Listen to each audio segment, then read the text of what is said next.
development that is now coming in on the high-profile murder case that was reported in Patna last week, where there is an encounter that has been reported between the police and the criminals in Patna.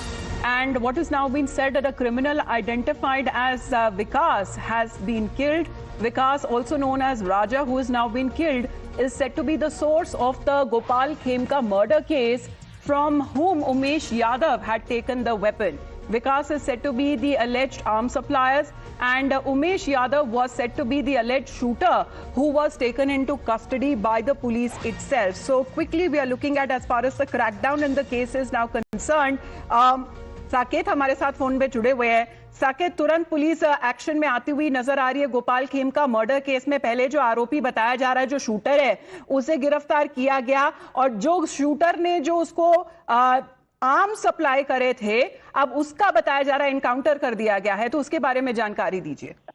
देखिए, बिल्कुल राजा नाम का ये शख्स है जिससे arms लिया था, जो शूटर था उमेश, जिसकी सबसे पहले गिरफ्तारी हुई थी। उसने इसी से हथियार लिया था जिससे गोपाल खेमका की हत्या की गई थी, और उसी के निशानदेही पे पुलिस लगातार रेड कर रही थी इन लोगों को पकड़ने के लिए। और इसी दौरान पटना सिटी के इलाके में, जो माल सलामी थाना का जो इलाका है, वहां पर रेड करने के लिए पुलिस गई थी। इसी दौरान राजा, जो मारा गया है इनकाउंटर में, उसने पुलिस पर फायरिंग की। जो जानकारी मिल रही है, जवाबी फायरिंग पुलिस की तरफ से की गई, जिसमें राजा को गोली लगी और उसकी मौत हो गई है। चूंकि इसका जो मास्टरमाइंड है वो भी गिरफ्तार हो गया है। अशोक कुमार साहू नाम का शख्स है, शाह नाम का, वो गिरफ्तार हुआ है। जो उमेश पहले शूटर जो गिरफ्तार हुआ था, उसने इन लोगों का नाम जो है वो पुलिस को बताया था। इस दौरान तो मोटिव अभी क्या बताया जा रहा है साकेत, आखिरकार ये हत्या क्यों करवाई गई? देखिए, इसके मोटिव का पता तो अब पूछताछ के बाद चलेगी, लेकिन कहीं ना कहीं जो बिजनेस का ही ये पूरा मामला है, जो व्यवसाय है इन लोगों का, वो एक दूसरे से जुड़ा हुआ था, और इसी को लेकर ये हत्या हुई है। जो पहले मतलब प्राइमरी जो जांच हुई है उसके दौरान ये बातें सामने आ रही है। हालांकि पुलिस इस पर अब तक कुछ नहीं कह रही है। आज संभवतः पुलिस इस पूरे मामले पर प्रेस कॉन्फ्रेंस करके खुलासा करेगी, लेकिन एक बड़ी कामयाबी है जिस तरह से गोपाल खेमका की हत्या हुई थी, और इसके बाद जो बिहार की सियासत गर्म हुई थी, चुनाव है बिहार में, तो ऐसे में अब पुलिस का एक्शन देखने को मिला है।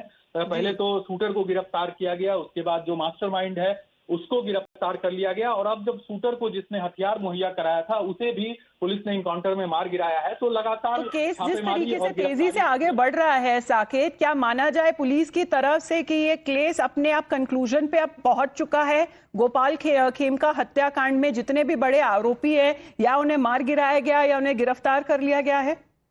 देखिए, बिल्कुल, चूंकि जो मास्टरमाइंड है, अगर उसकी गिरफ्तारी हो जाती है तो परत दर परत तमाम चीजें खुल जाएगी, और वही स्थिति यहाँ दिख भी रही है। हालांकि अभी पुलिस इंट्रोगेशन चल रहा है, पूछताछ चल रही है इन लोगों से कि आखिर इसके पीछे मोटिव क्या है, क्या ऐसी वजह थी जिस वजह से इस व्यवसायी की हत्या की गई, गोपाल खेमका को उनके घर के आगे शूट कर दिया गया। ये तमाम ऐसी चीजें हैं जो पुलिस जब प्रेस कॉन्फ्रेंस करेगी उस दौरान इन तमाम चीजों का खुलासा होगा। लेकिन कहीं ना कहीं एक बड़ी राहत पटना पुलिस के लिए है। जिस तरह से लॉ एंड ऑर्डर पर सवाल उठ रहा था, लगातार हत्याएं हो रही थी, ऐसे में इतने बड़े हत्याकांड का जो आरोपी है उसकी अगर गिरफ्तारी हो जाती है तो ये एक कह सकते हैं। So immediately springing into action is the Patna police there, because as far as this murder that was committed of this high-profile businessman was just few meters away from the Gandhi Maidan police station there in Patna, and now what we are told, one of them individuals identified as Vikas, also known as Raja, who is said to be the one who provided the arms